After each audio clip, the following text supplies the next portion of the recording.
दिल्ली के उपराज्यपाल नजीब जंग ने इस्तीफा दे दिया है। वजह भी बिल्कुल सीधी बताई जा रही है कि नजीब जंग वापस एकेडमिक्स की ओर लौटेंगे। लेकिन क्या सिर्फ यही वजह कही जा सकती है? जंग के इस्तीफे के लिए दिल्ली में अधिकारों की जंग कब थमेगी? क्या इस इस्तीफे के बाद हालात सुधर जाएंगे? ये भी नहीं लगता, क्योंकि जंग कांग्रेस के जमाने से दिल्ली के उपराज्यपाल थे, फिर भी केजरीवाल सरकार से उनकी जंग चलती रही। और अब जो नए एलजी आएंगे उनके साथ झंझावत कहीं ज्यादा तल्ख हो सकती है। यानी दिल्ली वालों को जनहित के काम के लिए अभी और इंतजार करना होगा। जाने क्या बात हुई, किससे बात हुई, मन से या बेमन से, वजह जो भी हो, दिल्ली के उपराज्यपाल नजीब जंग ने अपने पद से इस्तीफा दे दिया। कहा जा रहा है कि जंग दोबारा एकेडमिक्स की ओर लौटेंगे। मुझे बताया कि वो अब आगे थोड़ा टायर्ड महसूस कर रहे हैं और एजुकेशन के सेक्टर में कुछ काम करना चाहते हैं, एकेडमिक्स में। तो मैंने उनको शुभकामनाएं दी। मैंने उनसे पूछा था कि कुछ खास वजह अभी इस्तीफे की, तो उन्होंने कहा कि बस मेरा मन भर गया है, ऐसा उन्होंने मुझे बताया। जंग के इस्तीफे ने दिल्ली की सियासत को अचानक गरमा दिया। दिल्ली के मंत्री कपिल मिश्रा ने ट्वीट किया, जंग साहब को भविष्य की शुभकामनाएं। कठपुतली की डोर जिसके हाथ में, उन्हें भी सद्बुद्धि दे ईश्वर। जंग साहब के बाद भी जंग जारी रहेगी क्या? जाहिर है नजीब जंग ने इस्तीफा देकर चाहे बेशक खुद को दिल्ली में अधिकारों की जंग से अलग कर लिया हो, लेकिन सियासत का संग्राम अभी बाकी है। उनके साथ काम करना अच्छा रहा और मैं उम्मीद करता हूं कि उनकी भविष्य में जो भी वो आगे काम करें उसमें उनको इस्तीफा क्यों दिया, क्या लगता है? मुझे बिल्कुल आइडिया नहीं। 3 वर्ष में तो आज तक कोई नहीं गया यहाँ से। जब कार्यकाल बीच में से छोड़ करके कोई जा रहा है तो कोई तो दबाव होगा। सरकार की ओर से अगर कहना तो बहुत पहले कह दिया गया था, वो तो अच्छा काम कर रहे थे, हम खुद कह रहे हैं अच्छा काम कर रहे थे और कानून के हिसाब से काम कर रहे थे। बस अच्छा काम ये नहीं कि किसी के लिए फेवर कर रहे थे। नजीब जंग ने 9 जुलाई 2013 को दिल्ली के उपराज्यपाल का पद संभाला। करीब 1 साल तक उन्होंने दिल्ली में सरकार भी चलाई, लेकिन उनके कार्यकाल को केजरीवाल सरकार के साथ टकराव के लिए ज्यादा याद किया जाएगा। केजरीवाल सरकार का निशाना चाहे बेशक मोदी सरकार रही हो, लेकिन सियासी तीर जंग के नाम पर ही चले। और अब भी बड़ा सवाल यही है कि क्या जंग का इस्तीफा दिल्ली की जंग पर विराम है? Madhurendra Kumar, news nation, Delhi. और अब खबर उत्तर प्रदेश से। उत्तर प्रदेश का सियासी समर शुरू हो चुका है, अपने दाव चले जाने लगे हैं और इस बार चर्चा अखिलेश सरकार के रिपोर्ट कार्ड से ज्यादा नोटबंदी पर ज्यादा नजर आ रही है। प्रधानमंत्री नरेंद्र मोदी अपने संसदीय क्षेत्र वाराणसी पहुंचे तो राहुल गांधी पर हमलावर नजर आए। बयानों से भूकंप ला देने का दावा करने वाले राहुल गांधी पीछे नहीं थे। बहराइच में उन्होंने भी पीएम के तंज पर अपने ही अंदाज में प्रहार किया। उनके एक युवा नेता हैं, अभी भाषण सीख रहे हैं, ऐसे करते वो भी ऐसे कर। 2009 में पता ही नहीं चलता था कि भाई इस पैकेट के अंदर क्या है। न बोलते तो बड़ा भूकंप आ जाता था और देश को इतना बड़ा भूकंप झेलना पड़ता, ये देश 10 साल तक उभर नहीं सकता था। लेकिन अच्छा हुआ कि बोलना शुरू हो गया तो पता चल रहा है भूकंप की संभावना बची नहीं, क्योंकि देश की जनता समझ गई। सवाल ये है कि प्रधानमंत्री ने भ्रष्टाचार किया या नहीं। आप मेरा जितना मजाक उड़ाना चाहते हो उड़ाओ, मगर आप देश के युवाओं का और मेरे सवाल का जवाब दो। नोटबंदी पर पूरी कांग्रेस हमलावर है और प्रधानमंत्री मोदी ने भी चुन चुनकर एक बयान का अपने ही अंदाज में जवाब दिया। प्रधानमंत्री ने पूर्व पीएम मनमोहन सिंह के बयान को भी कटघरे में खड़ा किया, तो वहीं राहुल गरीबों के हितों का हवाला देकर हमलावर दिखे। तो भारत के भूतपूर्व प्रधानमंत्री डॉक्टर मनमोहन सिंह जी, और लोगों को लगता है कि मनमोहन सिंह जी वित्त मंत्री थे, फाइनेंस हमारे देश के प्रधानमंत्री थे, लेकिन बहुत कम लोगों को मालूम है कि 1970-72 से वो देश की अर्थव्यवस्था की कोर टीम में हमेशा रहे हैं। जब मैं कैशलेस की बात करता, उन्होंने कहा कि जिस देश में 50% लोग गरीब हो, वहां ये टेक्नोलॉजी वगैरह कैसे हो सकता है? अब मुझे बताओ भाई, ये वो अपना रिपोर्ट कार्ड दे रहे हैं कि मेरा दे रहे हैं? जब किसान अपने बच्चों की फीस देता है या अस्पताल में इलाज करवाने अपने माता पिता को ले जाता है, क्या वो टेलीफोन से पैसा देता है? नहीं, वो कैश में देता है।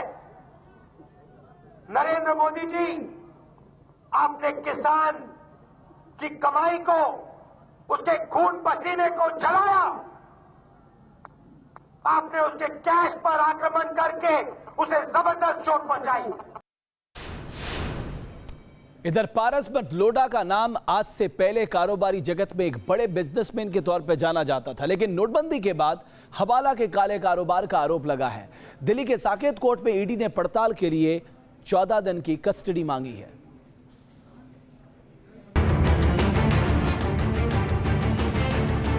पारसमल लोढ़ा की गिरफ्तारी से देश में ब्लैक मनी के कारोबारियों की साठगांठ का बड़ा पर्दाफाश हुआ है।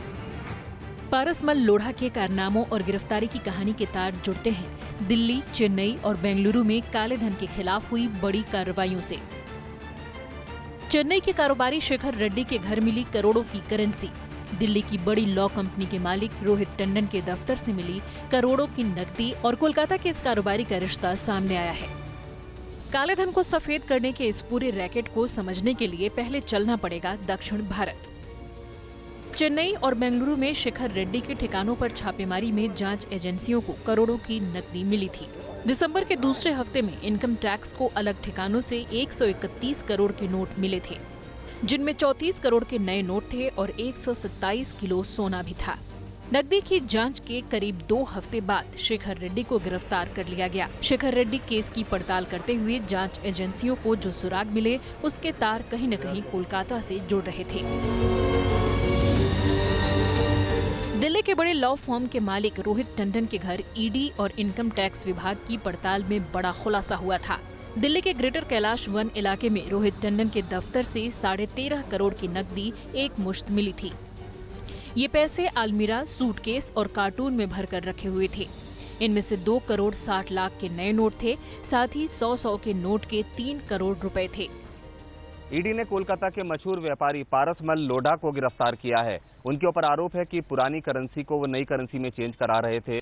सूत्रों के मुताबिक पारसमल लोढ़ा ने ही वो नई करेंसी पुराने के बदले चेंज कराकर रोहित टंडन को सौंपी थी।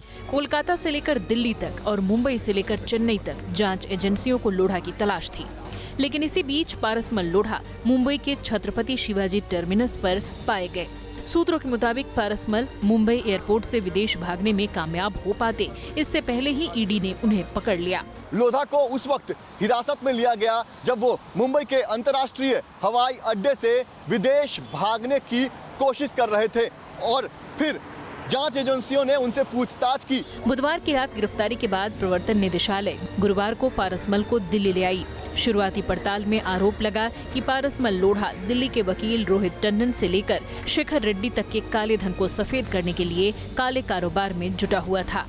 Team news nation.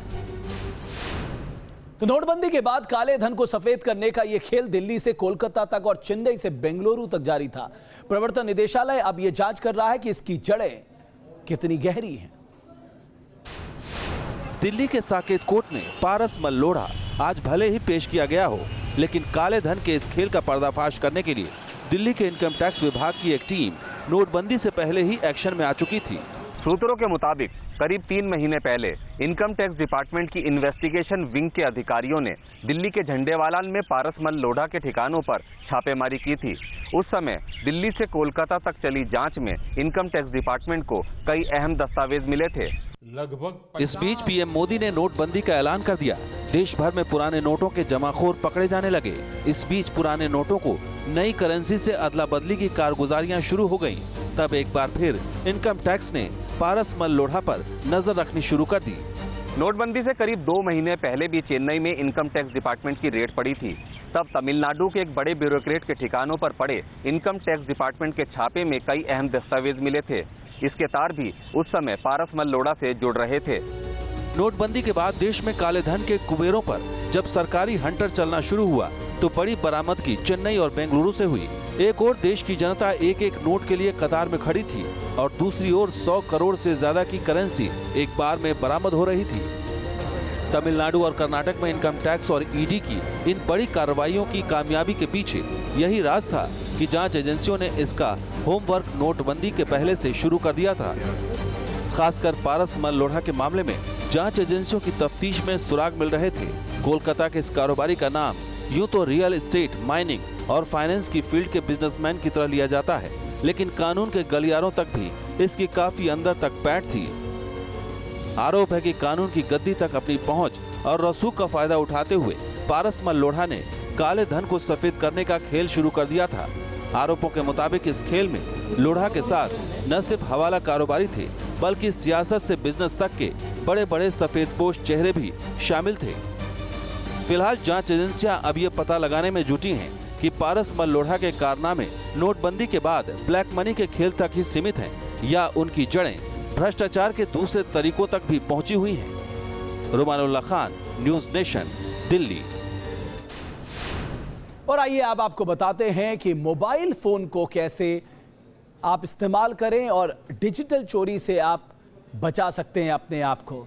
देखते हैं बात काम की में। मोबाइल फोन में हमारे तमाम जरूरी डिटेल्स होते हैं। ऐसे में इसके खो जाने पर या डेटा चोरी होने पर हम बड़ी मुश्किल में फंस सकते हैं। मोबाइल की फिजिकल और डिजिटल दोनों सुरक्षा बेहद जरूरी है। फोन चोरी होने पर डेटा लीकेज के बचने के लिए और डिजिटल चोरी से बचने के लिए हम क्या कर सकते हैं, बताते हैं कुछ तरीके। फोन में एंटीवायरस डालकर सिक्योर करें। एंटीवायरस को समय समय पर अपडेट करते रहें। गेम डाउनलोड करने से कई बार फोन में वायरस आ जाता है। सोशल साइट्स को मोबाइल फोन में हमेशा लॉगिन ना रखें। ईमेल को जरूर लॉक लगाकर रखें। फोन को नंबर लॉक या पैटर्न लॉक लगाकर रखें। किसी भी यूआरएल को तुरंत क्लिक ना करें, फिशिंग हो सकती है। फोन का वाईफाई पासवर्ड प्रोटेक्टेड रखें। जरूरत ना होने पर वाईफाई ऑफ रखें। नए फोन लेने पर उसका मैनुअल जरूर पढ़ें। फोन के सिक्योरिटी फीचर और सेटिंग के बारे में जानकारी रखें।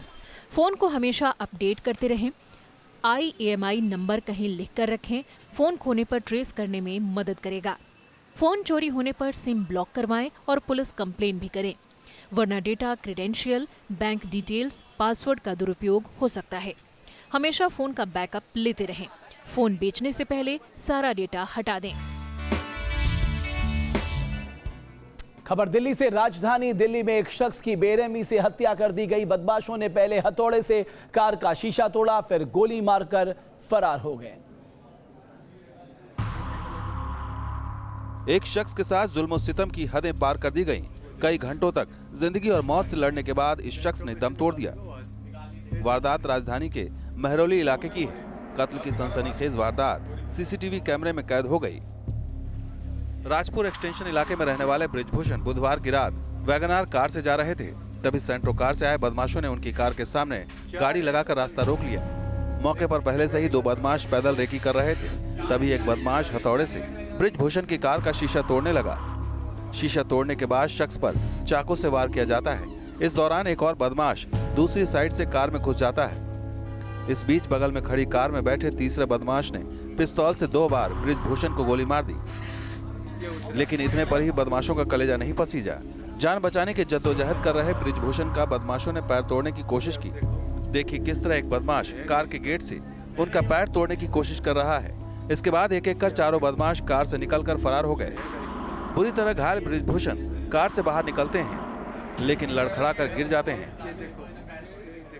उनको गाड़ी को लोग कुछ 4-5 आदमी घेर लिया, ब्लॉक कर दिया। गली 1 नंबर जैसे घुसे वो उनकी गाड़ी ब्लॉक कर दी और लोहे के रॉड से शीशा फोड़ दिया और दरवाज़ा खोल के सब उनको चारों तरफ से घेर के एक ड्राइवर सीट पर बैठ गया, 2 पीछे बैठ गए और इनको गोली मारा। वारदात की जानकारी होने पर मौके पर पहुंचे घर वालों ने उन्हें अस्पताल में भर्ती कराया, लेकिन 3 घंटे तक जिंदगी और मौत से लड़ने के बाद उन्होंने दम तोड़ दिया। Brijbhushan Delhi tourism transportation department में असिस्टेंट मैनेजर के पोस्ट पर तैनात थे। फिलहाल वो यूसुफ सराय में तैनात थे। फिर हम लोग तुरंत पुलिस को खबर किया, पुलिस आई, उनको बैठा कर ले गई अपनी गाड़ी में। फोर्टिस बहुत कोशिश किया, खून चढ़ाया, लेकिन सक्सेसफुल नहीं हुआ। तो सुबह 5 के लगभग डिक्लेयर कर दिया कि अभी ही is no more. Mehrauli police ने हत्या का मामला दर्ज कर लिया है और वारदात की जांच की जा रही है। लेकिन हमलावर कौन थे? क्या बदमाशों ने लूट के इरादे से बृजभूषण पर अटैक किया या कोई दूसरी वजह थी? इन सवालों का जवाब मिलना अभी बाकी है। दिल्ली से नवीन निश्चल के साथ टीम न्यूज़ नेशन।